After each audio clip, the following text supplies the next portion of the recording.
الحمد لله الذي جعل شهر رمضان سيد الشهور وأفاض فيه الخير والنور.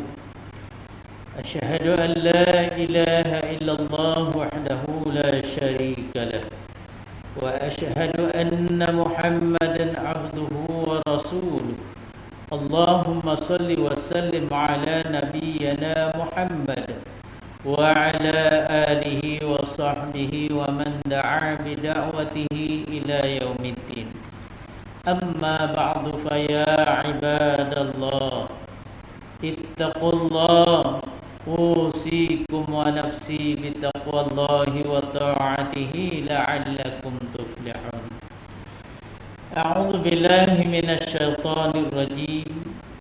يا أيها الذين آمنوا كتب عليكم الصيام كما كتب على الذين من قبلكم لعلكم تتقون. Sadaqallahul azim. Saudara-saudara sidang jemaah yang dirahmati Allah, sebenar hari dan bulan yang penuh kemuliaan dan keberkatan ini, marilah kita tingkatkan derajat ketakwaan kita kepada Allah Subhanahu wa ta'ala, yakni dengan mengerjakan segala suruhannya, amal salih, istiqamah mematuhi segala perintahnya, dan meninggalkan segala larangan dan tegahannya. Mudah-mudahan dengan peluang keemasan melakukan ibadah sepanjang Ramadan tahun ini, kita mampu menggapai kejayaan di dunia dan di akhirat. Mimbar pada hari yang mulia ini akan membicarakan khutbah yang bertajuk Rahmat Ramadan. Saudara sidang jemaat yang dirahmati Allah, bulan Ramadan telah dipilih oleh Allah Subhanahu wa ta'ala sebagai bulan yang difardukan padanya ibadah puasa kepada umat Islam, supaya dapat menjadikan mereka hamba-hambanya yang bertakwa. Orang yang berasa gembira dengan kehadiran Ramadan membuktikan dirinya tahu kelebihan bulan Ramadan berbanding bulan-bulan yang lain. Ayat 183 surah Al-Baqarah yang dibacakan pada awal tadi yang bermaksud, wahai orang-orang yang beriman, kamu diwajibkan berpuasa sebagaimana diwajibkan atas orang-orang yang terdahulu daripada kamu, supaya kamu bertakwa. Puasa merupakan ibadah yang dapat mendidik jiwa bagi meraih takwa. Puasa bukan sahaja ibadah yang diperintahkan kepada Nabi Muhammad sallallahu alaihi wasallam dan umatnya, malah turut dilaksanakan oleh umat-umat Nabi terdahulu sebelum baginda Rasulullah sallallahu alaihi wasallam. Marilah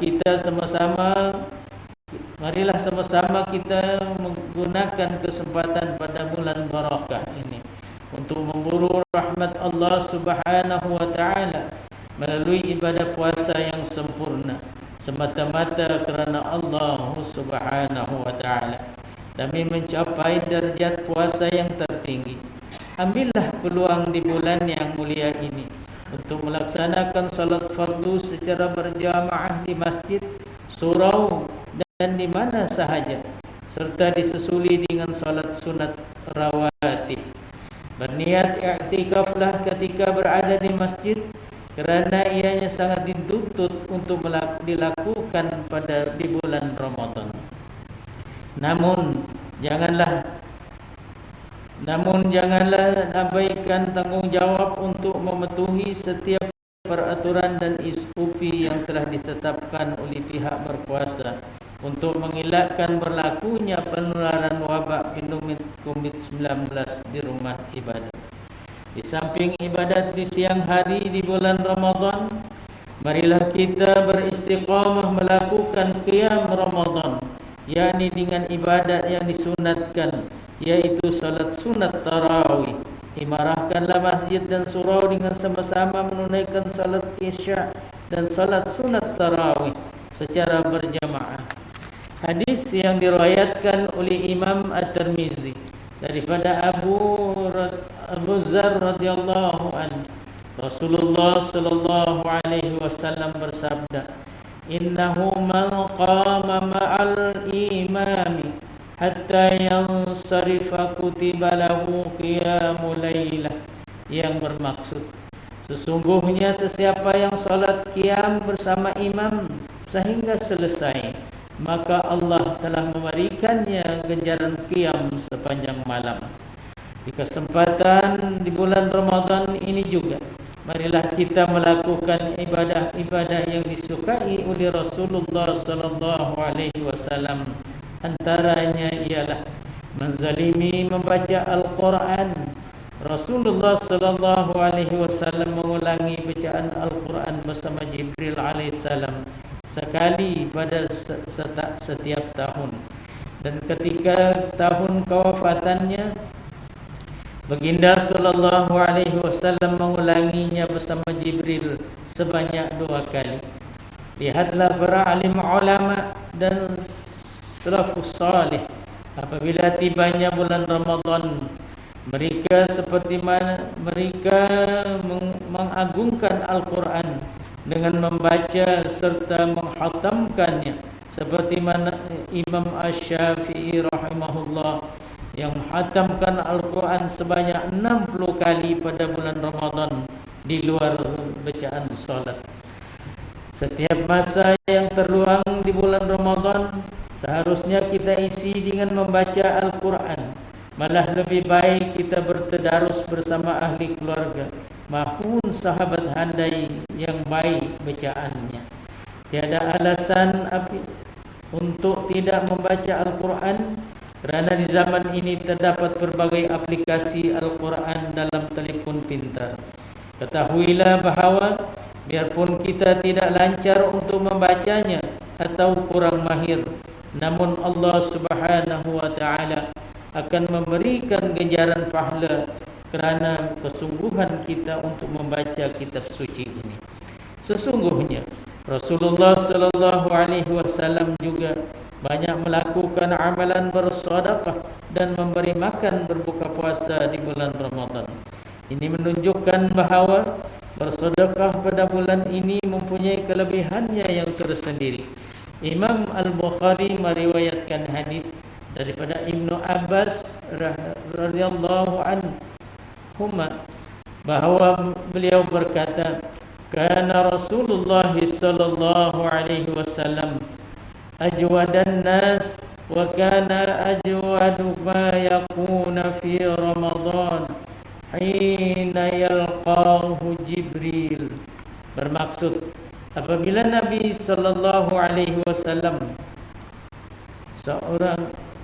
adalah Nabi sallallahu alaihi wasallam yang paling pemurah dan menjadi lebih pemurah pada bulan Ramadan ketika Jibril alaihissalam bertemu dengannya. Marilah kita merebut kelebihan bersedekah di bulan Ramadan dan memberi makan kepada orang yang berbuka puasa.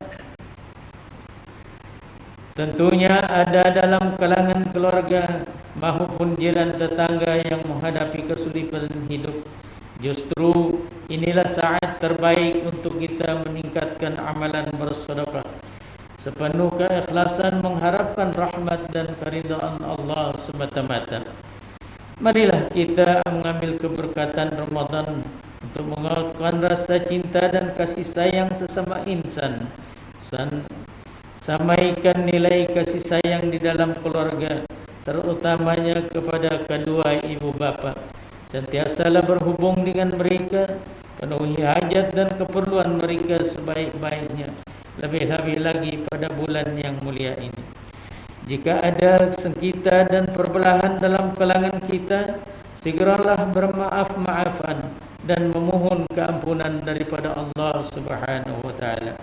Di samping ibadah puasa dan amalan salih yang kita lakukan, peliharalah diri dengan menjauhi segala perbuatan, pertuturan, penglihatan dan pendengaran yang merusakkan pahala amalan.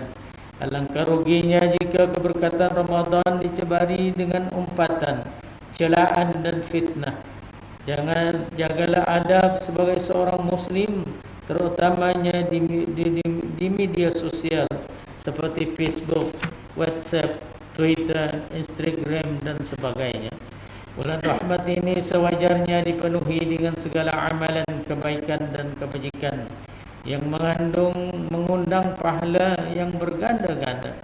Sentiasalah mengingati Allah, bersabar dengan ujian dan dugaan, bersangka baik dan ridha dengan takdirnya. Saudara sidang jemaah-jemaat yang dirahmati Allah, iman mengambil kesempatan untuk mengingatkan para jemaah sekalian mengenai keselamatan makanan sepanjang Ramadan ini. Utamakan aspek kebersihan ketika menyediakan juadah berbuka puasa. Pastikan bahan mentah yang digunakan adalah segar, bersih dan berkualiti.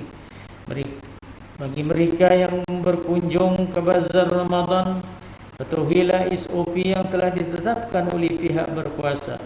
Pilihlah juadah secara bersederhana dan tidak membazir. Carilah juadah yang halal lagi baik, bersih dan selamat. Belilah makanan daripada peniaga yang mengamalkan kebersihan. Pastikan juadah yang dibeli ditutup dengan sempurna dan tidak terdedah kepada pencemaran, serta utamakan pemilihan makanan yang dapat membina kesihatan diri supaya dapat melakukan ibadah dengan khusyuk dan sempurna.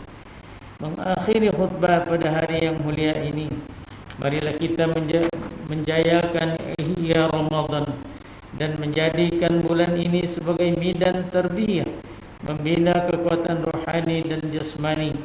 Renungkan firman Allah Subhanahu wa taala dalam surah Ali Imran ayat 133 yang berbunyi, A'udzu billahi minasyaitonir rajim. وَسَارِعُوا إِلَى مَغْفِرَةٍ مِّن رَّبِّكُمْ وَجَنَّةٍ عَرْضُهَا السَّمَاوَاتُ وَالْأَرْضُ أُعِدَّتْ لِلْمُتَّقِينَ. Sadaqallahul azim, yang bermaksud, dan segeralah kamu kepada mengerjakan amal-amal yang baik untuk mendapat keampunan dari Tuhan kamu dan mendapat surga yang bidangnya seluas segala langit dan bumi yang disediakan bagi orang-orang yang bertakwa. Barakallahu li wa lakum bil Qur'anil azim wa nafa'ani wa iyyakum minal ayati wa zikril hakim wa taqabbala minni wa minkum tilawatahu innahu huwas samiul alim. Aqulu qali hadza wa astaghfirullahal azim li wa lakum wa lisairil muslimina wal muslimat wal mu'minina wal mu'minat fastaghfiruhu innahu huwal ghafurur rahim.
Alhamdulillahi Rabbil Alamin. Wassalatu wassalamu ala Sayyidina Muhammadin Nabiyil Karim wa ala alihi wa ashabihi at-tahirin wa man tabi'ahum bi ihsanin ila yaumiddin. أشهد أن لا إله إلا الله وحده لا شريك له وأشهد أن سيدنا محمدا عبده ورسوله أما بعد فيا عباد الله اتقوا الله حق تقاته واعلموا أن الله أمركم بأمر عظيم أمركم بالصلاة والتسليم على نبيه الكريم وقال الله تعالى إن الله وملائكته يصلون على النبي يا أيها الذين آمنوا صلوا عليه وسلموا تسليما اللهم صل وسلم على سيدنا محمد وعلى آل سيدنا محمد كما صليت على سيدنا إبراهيم وعلى آل سيدنا إبراهيم وبارك على سيدنا محمد وعلى آل سيدنا محمد كما باركت على سيدنا إبراهيم وعلى آل سيدنا إبراهيم في العالمين إنك حميد مجيد وارض اللهم عن الخلفاء الراشدين وعن بقية الصحابة أجمعين وعن التابعين وتابع التابعين ومن تبعهم بإحسان إلى يوم الدين وارض عنا معهم يا أكرم الأكرمين اللهم اغفر المسلمين والمسلمات والمؤمنين والمؤمنات الأحياء منهم والأموات اللهم أيد بدوام التوفيق والهداية والصحة والسلامة Malikana Kabah Duli yang Maha Mulia Sri Duka Baginda yang di-Pertuan Agung As-Sultan Abdullah Riayatuddin Al-Mustafa Billah Syah Ibni Al-Marhum Sultan Haji Ahmad Syah Al-Musta'in Billah Wa kazalika Kabah Duli yang Maha Mulia Sri Duka Baginda Raja Muli Sri Agung Tuku Aja Azizah Aminah Maimunah Iskandariyah binti Al-Marhum Al-Mutawakkil Allah Sultan Iskandar Al-Hajj Allahumma ja'al baladana Malaysia aminan mutmainnah sakha'a ra'afan dar adli wa iman wa amni wa aman wa sa'ira biladil muslimin Allahumma a'izzal islam wal muslimin wa damir a'da'aka a'da'ad din wansur man nasaraddin wahzul man khazalal muslimin wa a'li kalimatika ila yaumiddin Allahumma inna na'udzubika minal barash wal junun wal juzam min sayyi'il asqam ya Allah